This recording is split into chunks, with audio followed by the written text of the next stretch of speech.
Dije Romanos capítulo 6, versículo 15. ¿Qué dice la palabra?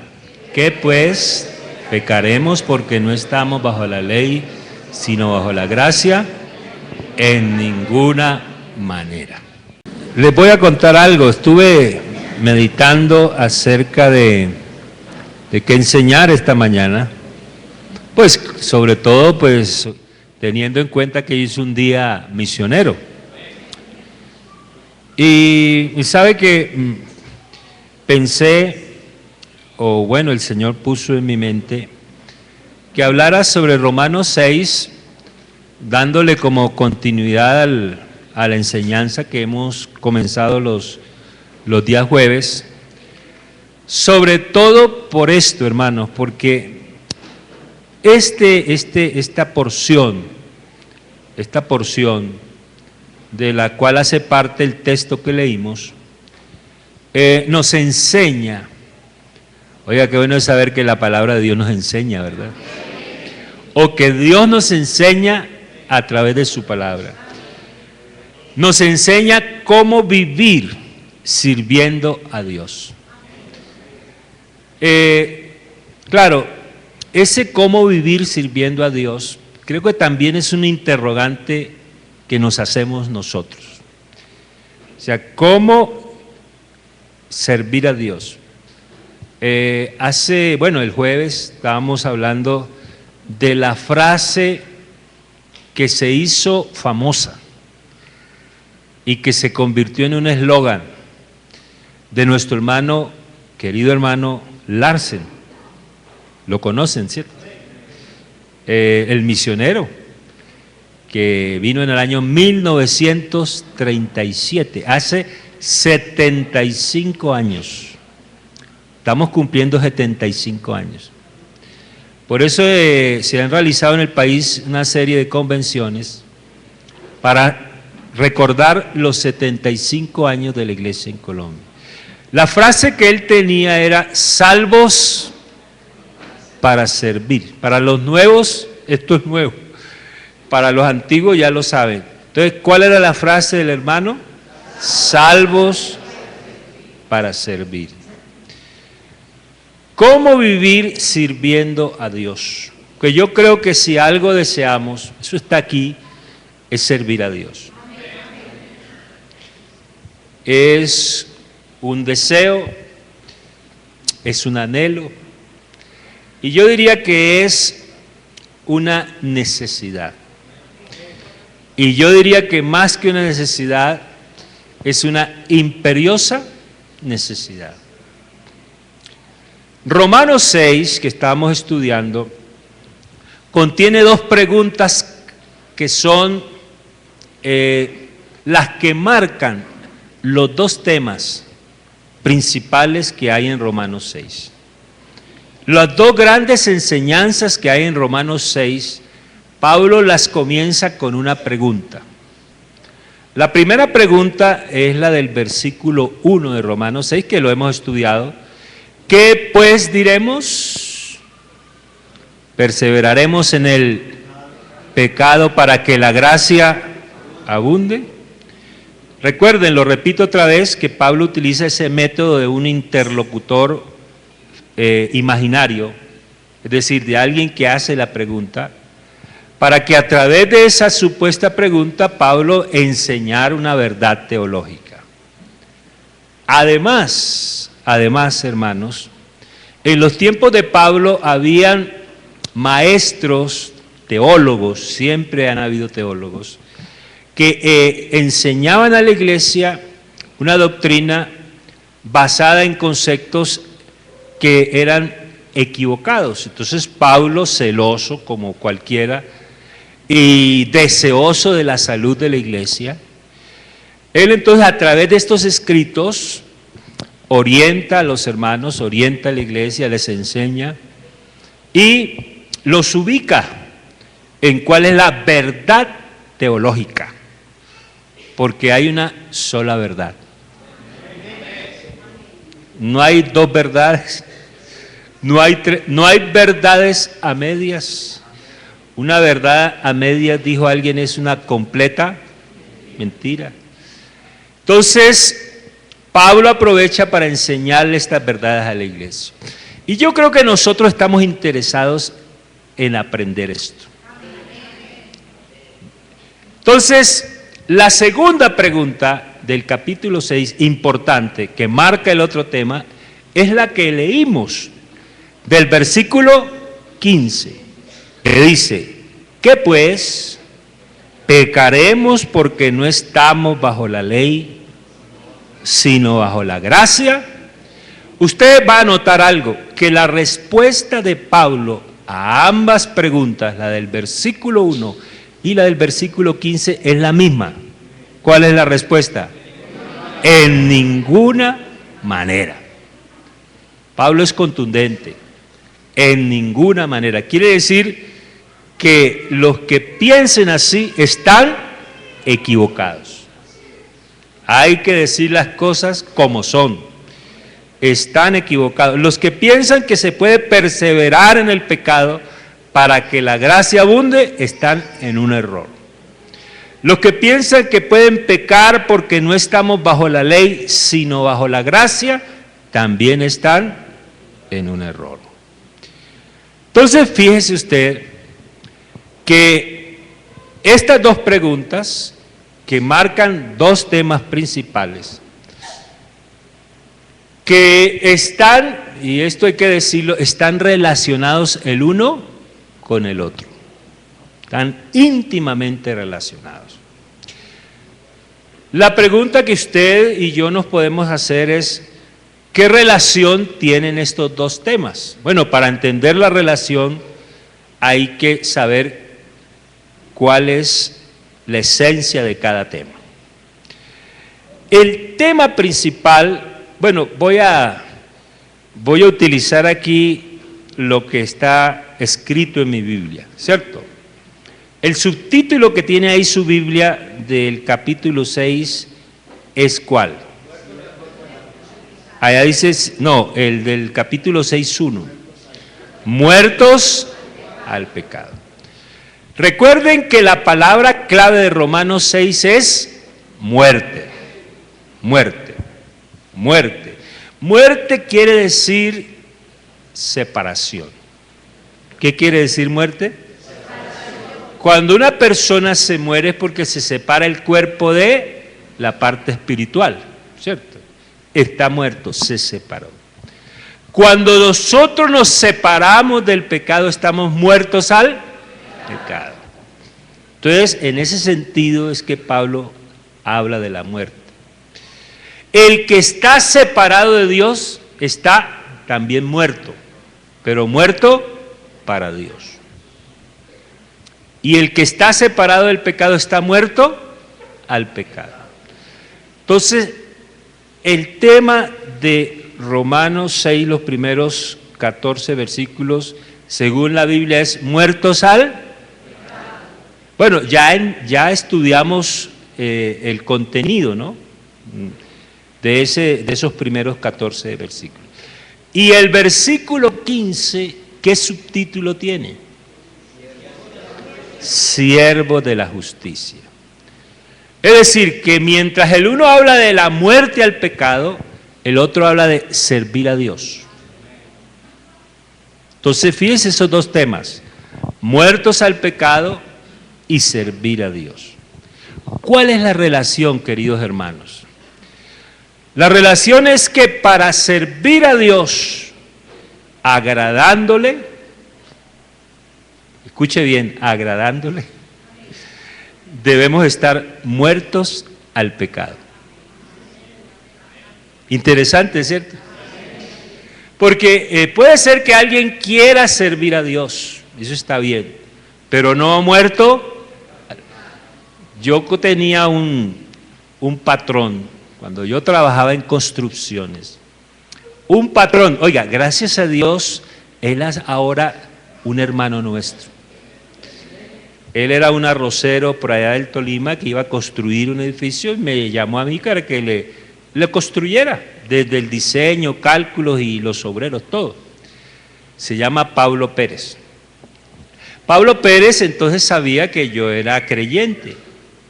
y estaba comenzando como obrero en la ciudad de Ibagué. Y él me dijo, oiga, eso de ser pastor es muy bueno. Yo sí quisiera ser pastor, me dijo. Pablo Pérez no era bautizado, no se había arrepentido, pero quería ser pastor. Me dijo, oiga, dígame, ¿qué se necesita para ser pastor? Entonces yo le dije, mire, oír el Evangelio, creerlo, arrepentirse, bautizarse en el nombre de Jesús, recibir el don del Espíritu Santo, serle fiel a Dios, tener llamamiento para servir en el ministerio pastoral, sentir y percibir uno ese llamamiento, que alguien de la autoridad de la iglesia también lo perciba, que lo llamen a uno, que lo ubiquen en un lugar, 2 años de prueba, luego le dan una licencia local, luego otros 2 años de prueba, le dan una licencia general, luego 3 años más, le dan la licencia de ordenación y entonces uno ya es pastor. Facilito, ¿cierto? Bueno, él quería servir a Dios, pero tenía un problemita. No había muerto al pecado.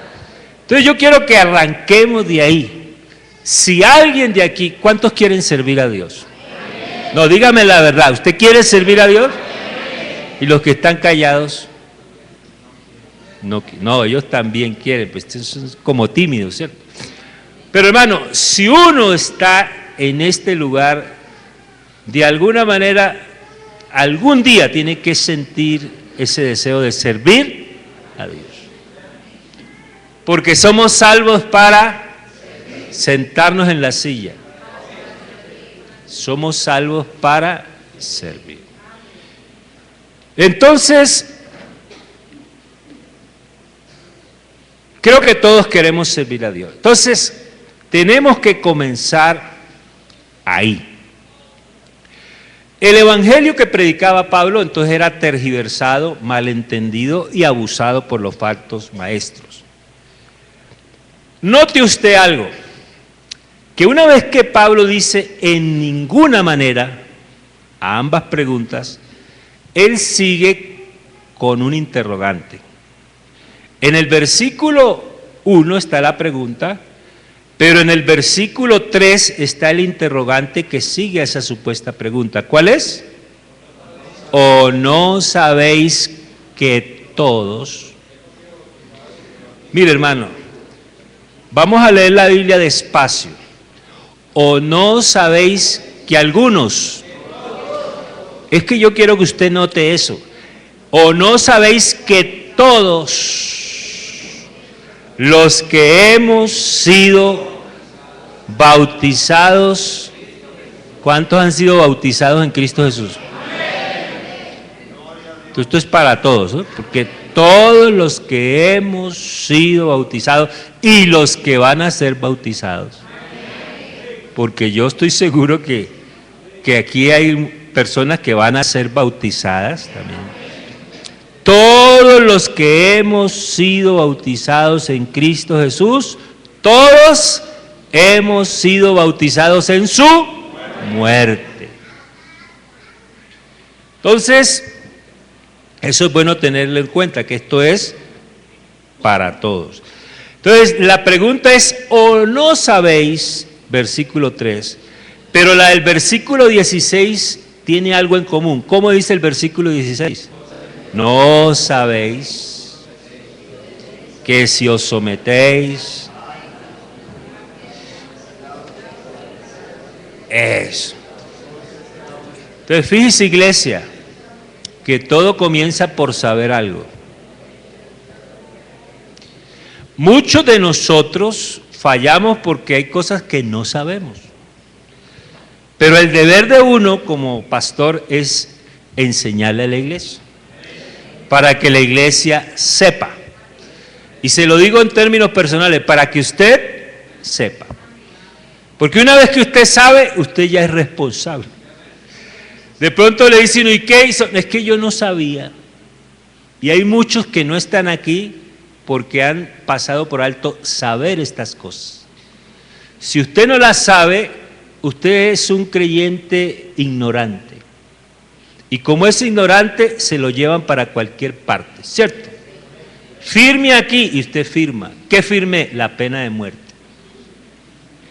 Y no sabía, bueno, pero lo vamos a ejecutar porque usted firmó aquí. Entonces, usted tiene que saber. Si el Evangelio es luz, la luz ilumina el entendimiento. Y la palabra es luz. ¿Es así o no es así? Usted tiene que saber. Por eso Pablo está interesado en que la iglesia sepa. ¿O no sabéis? Ese o no sabéis es una pregunta, pero es a la vez una afirmación. Es diciendo, los que creen así es porque no saben esto.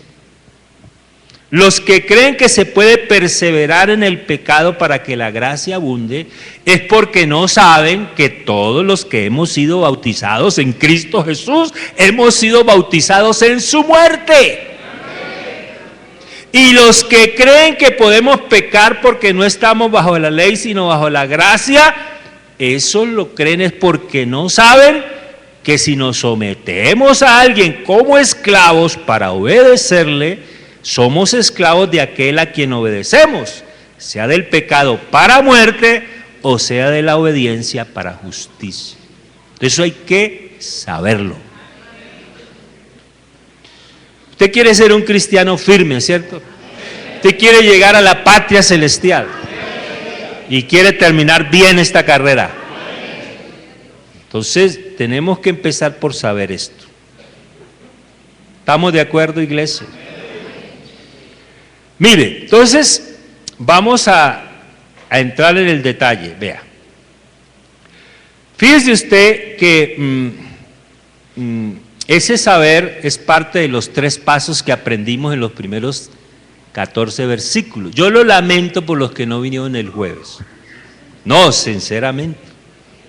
Sinceramente, hermano, porque claro, estas son cosas que la iglesia y usted tiene que saber. Usted está bien que vaya a la universidad y todo eso está bien.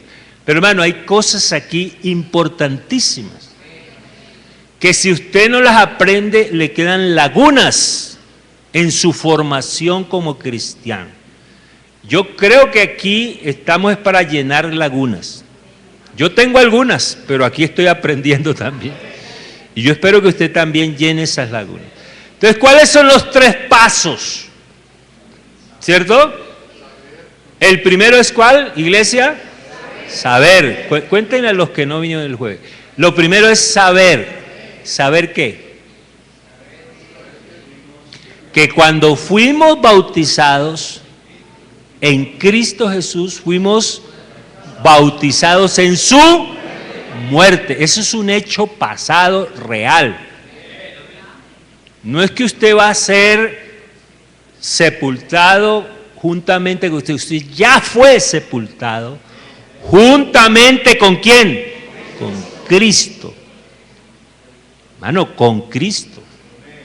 Quiere decir que la muerte de Cristo es el fundamento de esa muerte nuestra. Si Cristo no muere, usted no puede morir al pecado, pero Cristo murió. Usted y yo ahora podemos morir al pecado sobre la base de ese hecho real. ¿Cuántos creen que Cristo murió? Entonces ahora crea que cuando usted fue bautizado, ¿cierto?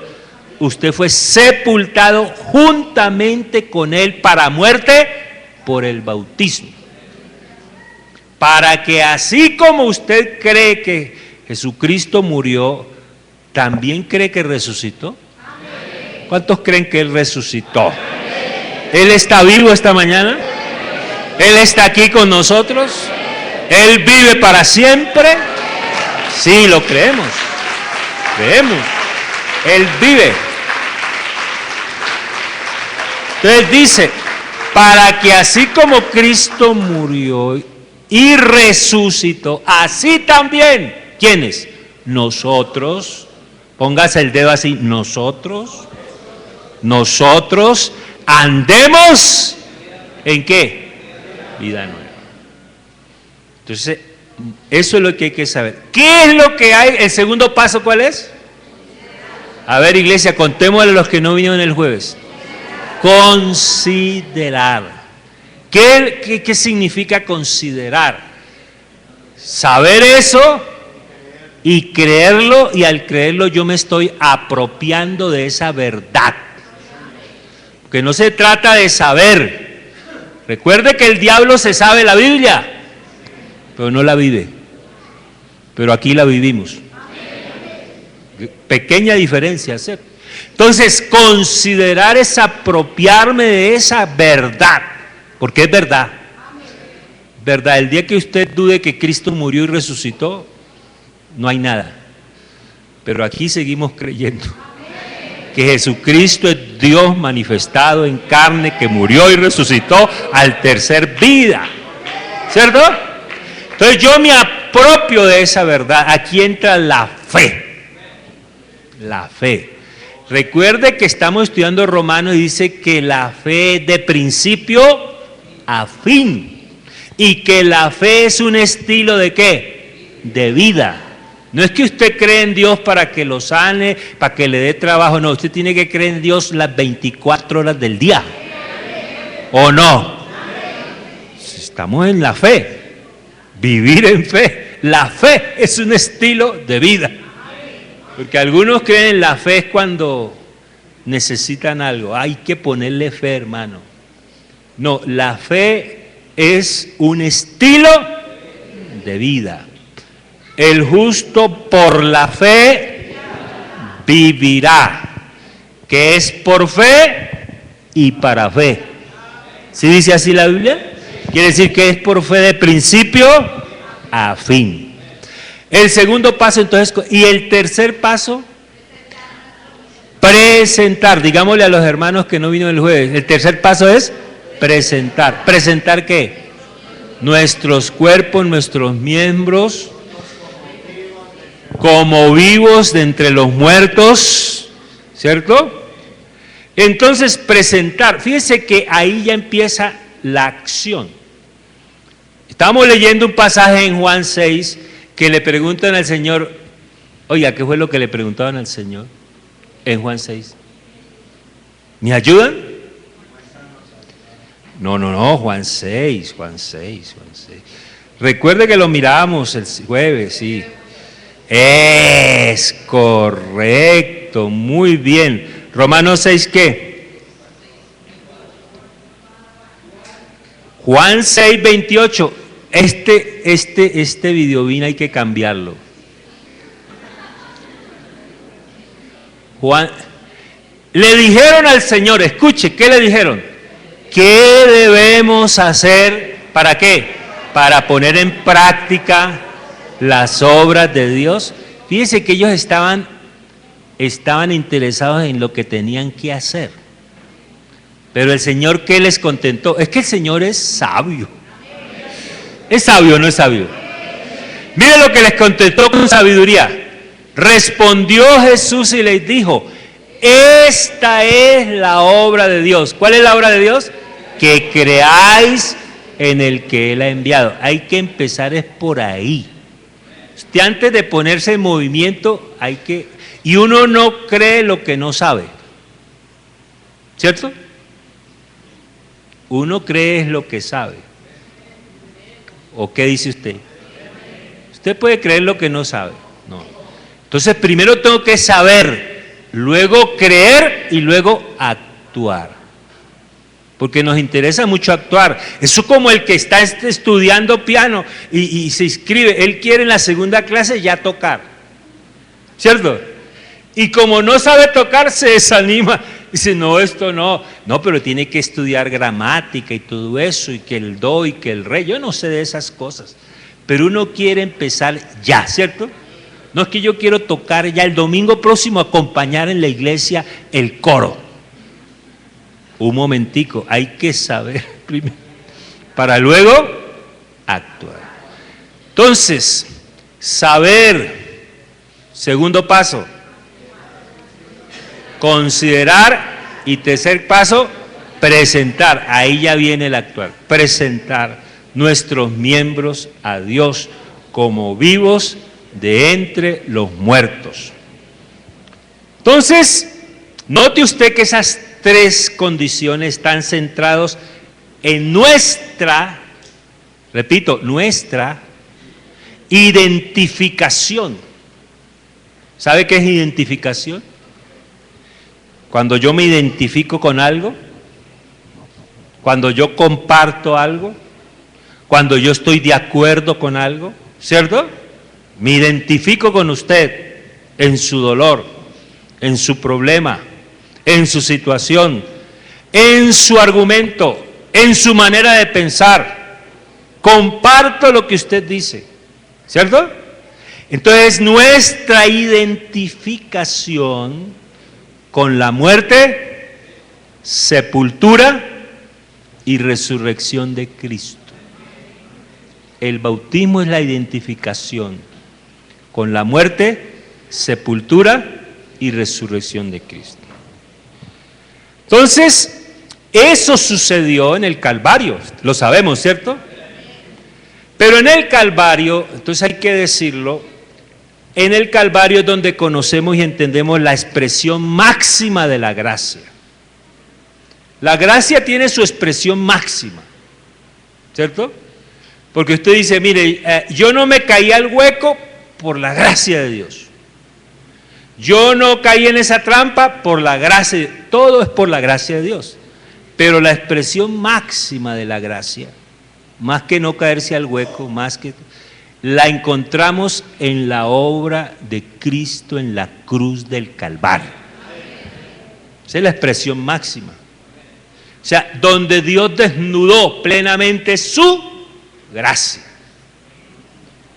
Entonces, aquí estamos entonces entrando en el tema de la segunda parte de Romanos capítulo 6.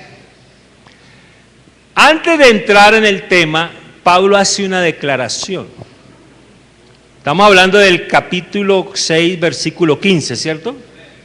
Que se llama siervo de ¿qué? De la justicia. Pero el versículo 14 me parece que es una declaración contundente. Contundente, y yo quisiera que la leyéramos esta mañana. Dice Pablo, es como la conclusión de la primera parte, ¿cierto? Dice, porque el pecado no se enseñoreará de vosotros.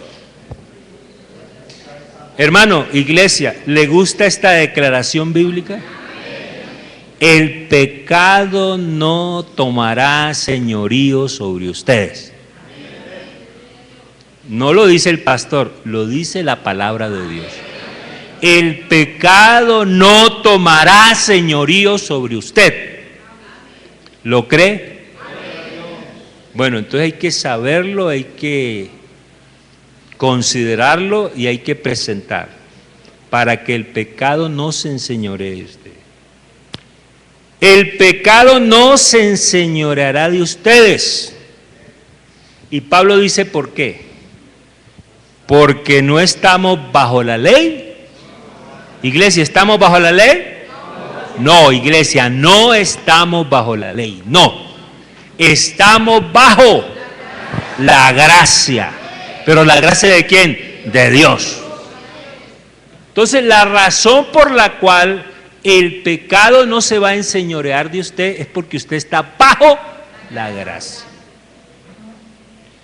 Entonces, fíjese usted, hermano, eso marca, escúcheme bien, eso marca dos estilos de vida. Hay personas que viven bajo la ley y hay otros que viven bajo ¿bajo qué vivimos nosotros?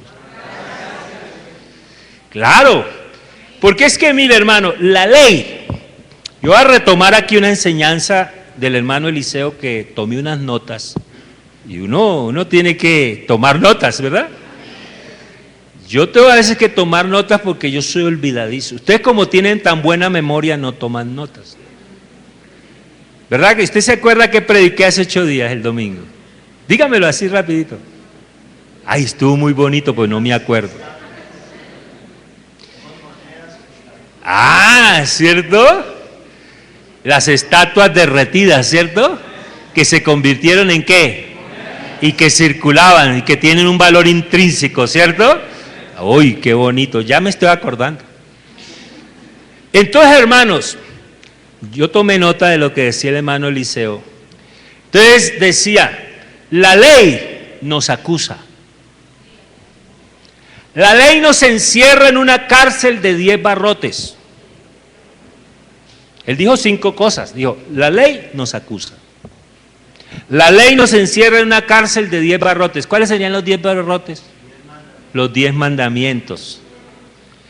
La ley nos juzga. La ley nos condena y la ley nos mata.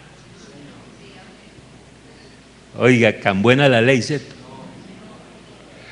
No, es buena en el sentido de que nos mostró nuestra condición, ¿cierto? Recuerde que yo les he dicho, se lo repito otra vez, la ley es como el espejo, donde uno se para y se mira. ¿Qué se mira? ¿Qué tiene en la cara uno? Pronto está tiznado, ¿cierto? Se pasó la mano tiznada y la tiene tiznada y anda bonito por ahí. Pero le ponen el espejo y dice, ¡ay! Estoy tiznado. Pregunto, ¿el espejo le lava la cara? No, el espejo le informa. Entonces la ley nos informa. Entonces la ley en ese sentido es que dice el Señor que es buena, ¿cierto? Porque nos acusa y somos culpables. Nos encierra en la cárcel porque lo merecemos. Nos juzga porque debemos ser juzgados. Nos condena porque le hicimos y nos mata porque eso es lo que merecemos. Pero entonces la ley lo deja a uno como cuando le dicen a usted, usted tiene una enfermedad grave y se va a morir y lo mandan para la casa. Pero la gracia es que le dice, usted tiene la enfermedad grave, pero aquí está el remedio. ¿Qué le gusta más? Oiga, la gracia de Dios, porque la ley me mata, pero la gracia me da vida. ¿Me están entendiendo, iglesia? A Él sea la gloria.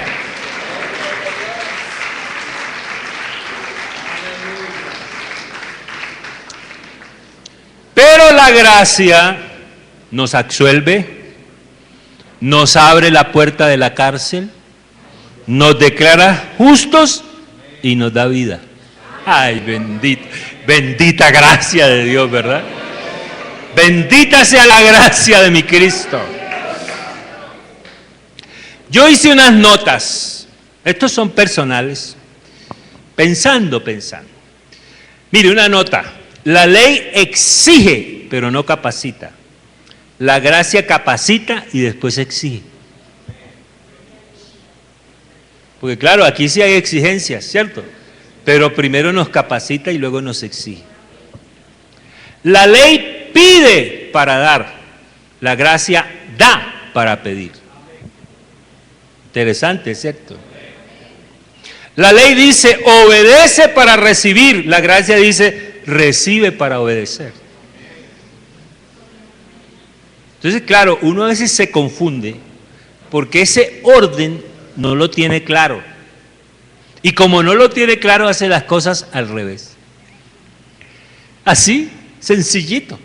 Porque ambas cosas son importantes, ¿cierto? Pero en la ley hay un orden y en la gracia hay otro orden. ¿Cierto? La ley exige, pero no capacita. Pero la gracia capacita y después exige. Permítame este ejemplo. La ley le dice, vuele. Y usted trata de volar y ¿qué hace? Pero la gracia le da alas a usted para que vuele. ¿Qué diferencia, cierto? Aquí estamos bajo la gracia. Es decir, que hemos recibido la capacidad de Dios para que Él después nos exija porque ya nos dio. ¿Ustedes recuerdan el ejemplo que puse un poco extraño? ¿Se acuerdan? Que el hermano, bueno, esta vez voy a utilizar al hermano. ¿A quién utilizo aquí que sea de confianza y que no se enoje? ¿Ah? Y ahí dice que al hermano John. Yo pensé que iba a decir que a él. Bueno, entonces el hermano John me prestó a mí $1.000.000. ¿Se acuerda? Entonces yo me gasté el $1.000.000. Un día cualquiera, hermano, yo me dice, hermano Fernando, mi $1.000.000. Entonces yo le digo, hermano John, no tengo con qué pagarle. La pregunta es, ¿por el hecho de no tener con qué pagarle, dejo de ser deudor? Ay, sigo siendo deudor. Pero como el hermano John es tan buena gente, la que se perdió el hermano Yair, ¿cierto? Como el hermano John es tan buena gente, él me dice, aquí le doy 10 millones regalados para que tenga con qué pagarme. Entonces yo recibo los 10 millones y le pago el millón a él, ¿cierto? O le abono 500. Que esa es la cosa. Esa es la cosa. Hermano, Dios nos exige porque nos dio con qué. ¿Cuántos han recibido algo de Dios aquí? Esa es la gracia de Dios.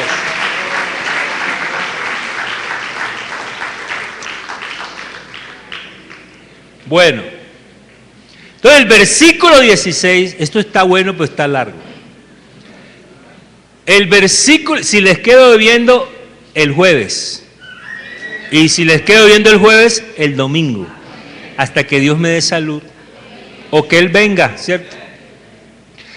Bueno, entonces el versículo 16 presenta dos posibles amos. ¿Cuáles son esos dos posibles amos? Mire, el primer amo es el pecado. Recuerden que Pablo utiliza un mecanismo que se llama, literario, que se llama personificación.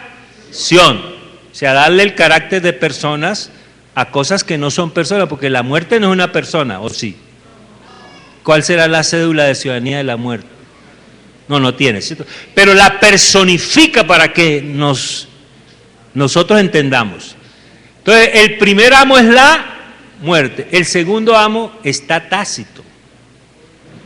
Dice, obediencia para justicia. ¿Sabe por qué está Tácito? Mire, uno que es travieso, bueno, en el buen sentido, se pone a leer otras versiones. En otras versiones habla de la obediencia a Dios, porque realmente la obediencia, en términos así, tiene que ser medida en un contexto, pero como este contexto está hablando de la salvación de Dios, ¿cierto? Y de la justicia de Dios y de la gracia de Dios, ¿cierto? Entonces tiene que ser la obediencia ¿a quién? A Dios. Entonces el sujeto aquí no es la obediencia sino Dios. Entonces hay dos amos, el pecado y ¿qué es el otro? Dios, dos amos. Entonces Pablo está explicando. El pecado es un amo y el otro amo es el Señor. ¿Cuántos amos son? El pecado, bueno, en este versículo, ¿cierto? El pecado y el Señor. Luego Pablo se da la tarea de enseñarnos la consecuencia de vivir y servir a un amo y de vivir para el otro amo y servirle al otro amo. Entonces, servirle al pecado, ¿consecuencia qué? Muerte. Servirle a Dios, ¿consecuencia? Justicia. Fíjense usted cómo Pablo es. La pregunta que yo hago, porque esta palabra no es para que usted se la aprenda, sino para que usted se la meta en el corazón. ¿Estamos de acuerdo? Y yo utilizo preguntas. Esas preguntas es para que usted se vaya metiendo la palabra, o para que la espada le penetre a usted, porque la palabra es una espada. Entonces la pregunta es, ¿para quién vivimos? ¿A qué amo servimos? Así de sencillo. ¿Para quién vivimos y a qué amo servimos? Entonces fíjese usted que Pablo encierra dos amos y dos clases de servidores, ¿cierto? Los que le sirven al pecado y los que le sirven a Dios. Entonces, en ese orden de ideas yo me atreví a pensar esto. Todo el mundo sirve, hasta los inconversos sirven. ¿Pero le sirven a quién? Al pecado. ¿Sabe que en la calle hay servidores también? Sí, pero servidores ¿a quién? Al pecado. Ahora, ¿qué diremos en la iglesia? Bueno, hay que declarar que en la iglesia hay que también decirlo, que a veces fallamos. ¿Nos decimos la verdad? Porque cuando usted peca, ¿le está sirviendo a quién? ¿O a quién? A Dios. Pecado. Entonces, digámonos la verdad, que a veces se nos van los piececillos, ¿cierto? Entonces, todo el mundo sirve. Escúcheme esto, todo el mundo ofrenda. Pero hay unos que le ofrendan al pecado y otros le ofrendan a Dios. ¿Cuánto vale una botella de whisky en un restaurante? Yo no sé, pero me averiguan, oye. Debe ser caro, debe valer más que una bandeja paisa. Yo creo que vale más que un almuerzo, ¿cierto? Hermano, el pecado es costosísimo. ¿Estamos de acuerdo? Pero hay gente que prefiere comprarse una botella de whisky que traer una ofrenda o comprarse un almuerzo. Entonces, todo el mundo ofrenda. Todo el mundo diezma, noticia. Pero hay unos que le diezman al Señor y otros que le diezman al pecado. Oiga, y el pecado no es el diezmo, es todo. Porque el pecado arruina a la gente. ¿Usted no ha conocido gente que ha heredado grandes herencias y están en la calle? Y dígame por qué. ¿Por causa de quién? Del pecado. Pecado no se queda con el diezmo, se queda con... Y hay personas que prefieren lo uno que lo otro. Hay que diezmar. Oye, ese amén estuvo flaquísimo. Como que les dio en el clavo, ¿cierto? O el Señor les dio en el clavo. Todo el mundo diezma. Pregúntese a quién le está diezmando usted. Todo el mundo cree. Hay unos que creen la mentira. Y hay otros, oiga, levantemos la mano, que creemos la verdad. A Él sea la gloria, porque Él es la verdad y la vida.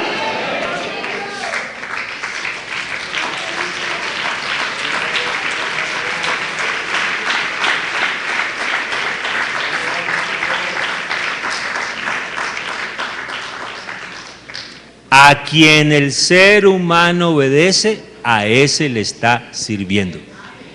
Apréndase eso. Al que el ser humano obedece, a ese le está sirviendo. Versículo 17. ¿Cómo dice el versículo 17? Oiga, mire usted que en ese momento Pablo prorrumpe en una alabanza. Es una alabanza bonita, ¿cierto? Y dice Pablo, pero gracias a Dios. Y la iglesia, yo seguro que la iglesia también dice esta mañana, pero gracias a Dios. ¿Cierto que lo decimos con el alma? ¿Lo decimos con el corazón? ¿Cuánto decimos, pero gracias a Dios? Ese gracias está fundamentado, dice, que aunque éramos, vamos a ponerlo en término personal, éramos esclavos del pecado, hemos, digamos, obedecido de qué corazón aquella forma de doctrina a la cual fuiste entregado. Bueno, pregunto, ¿cuál es la forma de doctrina? Oiga, interesante. Mire, cuando usted lea la Biblia y no entienda, pregúntese.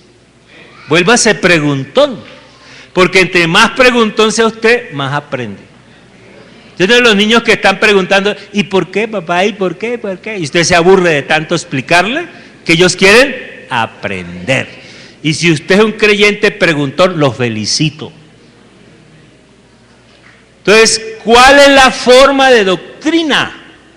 Bueno, yo me pregunté, ¿cuál es la forma de doctrina? Hermano, ¿cuál es la doctrina que el apóstol Pablo está enseñando en Romanos? A ver, los que están asistiendo desde que empezamos, ¿cuál es el tema central de Romanos?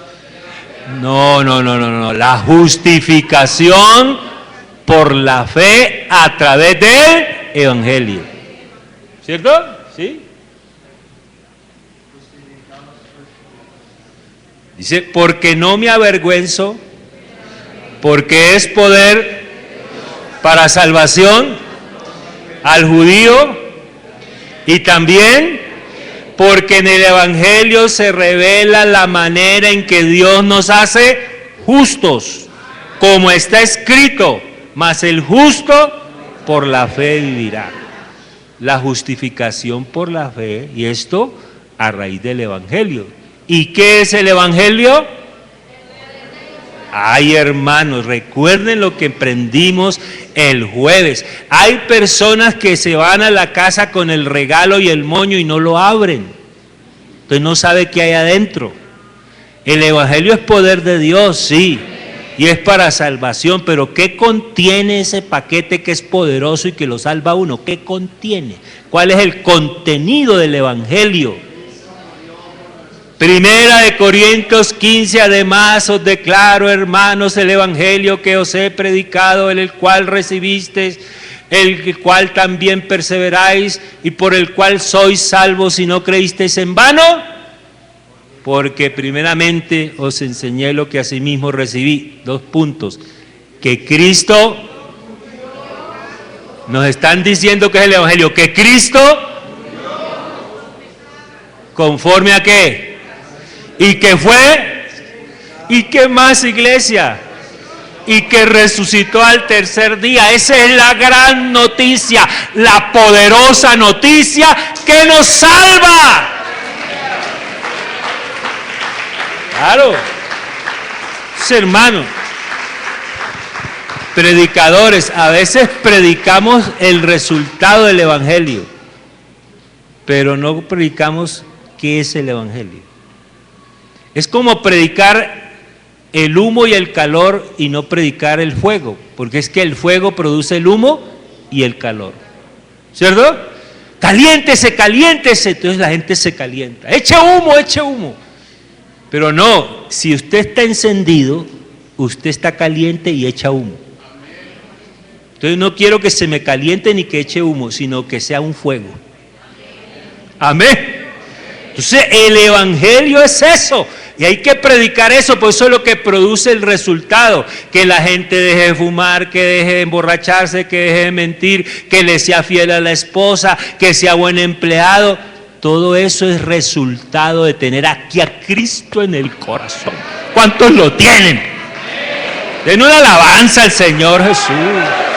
A Él sea la gloria.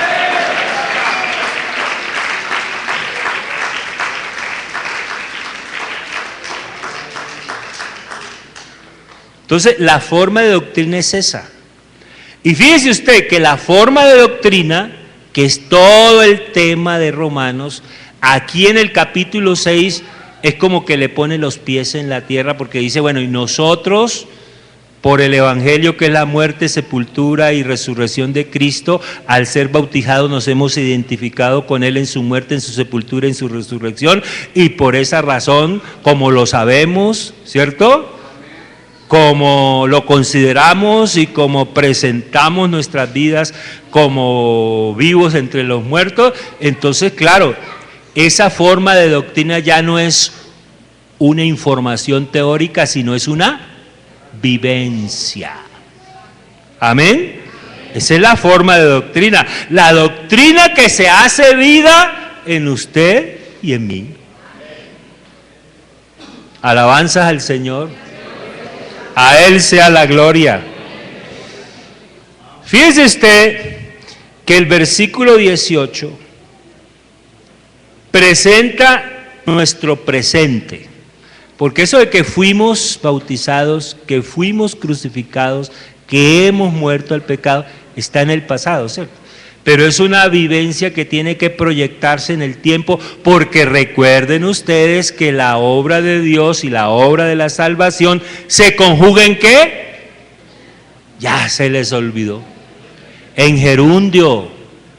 ¿Qué es el gerundio? Una acción verbal que comenzó, que está en proceso y todavía no ha terminado. Usted y yo estamos en proceso. Quiere decir que Dios nos salvó, Dios nos salva y Dios nos salvará. Esta obra es de Él. Amén. Entonces, hermano, aquí ya habla de nuestro presente. Versículo 18, iglesia. Y libertados, quiero que usted lo diga conmigo, y libertados del pecado, viniste a ser siervo de la... Ese es el orden. No es que yo soy siervo de la justicia para ser libre del pecado, no. Es que yo soy libre del pecado para ser... A veces uno dice, no, pongámoslo en un cargo para que se anime. Lo ponemos a servir para que sea libre del pecado. Eso es una inversión del orden bíblico y de la teología de Dios. ¿Cierto que a veces le dicen, oiga, démosle una oportunidad, anda mal, anda así como medio, pero pongámoslo a servir, a ver si se anima. Pongámoslo ¿qué? En el coro, ¿cierto? No, de diácono. No, de líder de jóvenes. No, pongámoslo ¿de qué lo ponemos? No. Y libertados del pecado, iglesia, viniste a ser siervos ¿de qué? Libres para servir. Salvos para servir. Hermano, a veces uno no le sirve al Señor porque uno tiene problemas con ese asunto de la influencia del pecado. ¿Sabe que cuando uno no se ha librado de la influencia del pecado le cuesta servir? Y se sirve, está como en una situación difícil porque está aparentando lo que no es. ¿Cierto que sí? Ay, no, yo soy... Pero entonces, hermano, estas enseñanzas para que usted entienda cómo ser libre del pecado. ¿Cierto? Primero, saber, ¿qué es lo que sabemos? Que hemos muerto al pecado cuando fuimos bautizados, que nos apropiamos de eso por la fe y que presentamos nuestros cuerpos, ¿cierto? Mire, como son las 12:05, estoy en un dilema. El dilema es seguir o dejar para el próximo domingo. Ay, bendito. Seguimos por la tarde, dice el hermano. No, porque por así no. ¿Viene por la tarde? Ay, bendito sea el Señor. Les creo. Señor, les creo. Pregunto, ¿les creo? No, sí, créales. Oiga, esta tarde va a estar lleno esto. No se ría mucho, que esto es serio. Mire, vamos a dejar hasta aquí. Pero hermano, el jueves continuamos. ¿Cuál? ¿Esta tarde? ¿No piensa venir el jueves? El jueves continuamos. Sí, continuamos el jueves. De hecho, continuamos esta tarde. Pero hermanos, yo sí quisiera decirle a la iglesia, digámoslo la verdad, ¿cuántos han tenido problemas con el dominio del pecado? Eso de que usted como que no se ha librado totalmente. Es que mire hermano, el pecado está presente ahí. Está presente, ¿cierto? Está presente. Pero mire hermano, si usted se considera muerto, el pecado no ha muerto porque el pecado está ahí, ¿cierto? Vivito, ¿o no? Está vivito. Pero como usted ha muerto, el pecado no tiene nada que hacer. Entonces usted considérese muerto. ¿Cuántos muertos hay aquí? Muerto al pecado. Cuando le ofrezcan algo raro, diga, no, estoy muerto. Vaya, ofrézcalo a uno que esté vivo, yo estoy muerto. Ofrézcale un billete de lotería a un muerto, a ver si se lo compra. ¿Por qué no se lo compra? Entonces cuando se lo ofrezcan a usted diga, estoy muerto. ¿Cierto? Ofrézcale un negocio torcido a un muerto, a ver si se lo acepta. ¿Por qué no se lo acepta?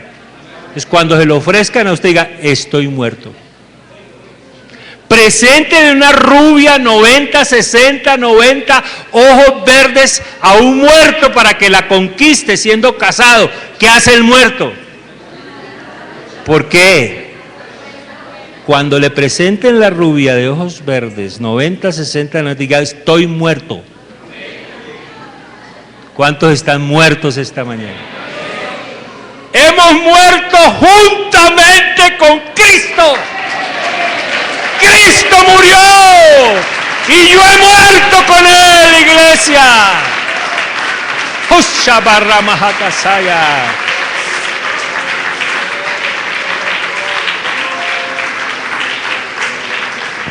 Iglesia, permítame ofrecerle este altar a alguien que haya entendido esta enseñanza y le quiera dar gracias a Dios porque está muerto. Aquí está el altar. En el nombre de Jesús. Oh, gloria a Dios. Oh, no daré mi vida a nadie más que a ti. ¿Está de acuerdo, hermano? ¿Quiere cantarlo conmigo? Cantémoslo. No daré mi vida a nadie más que a ti.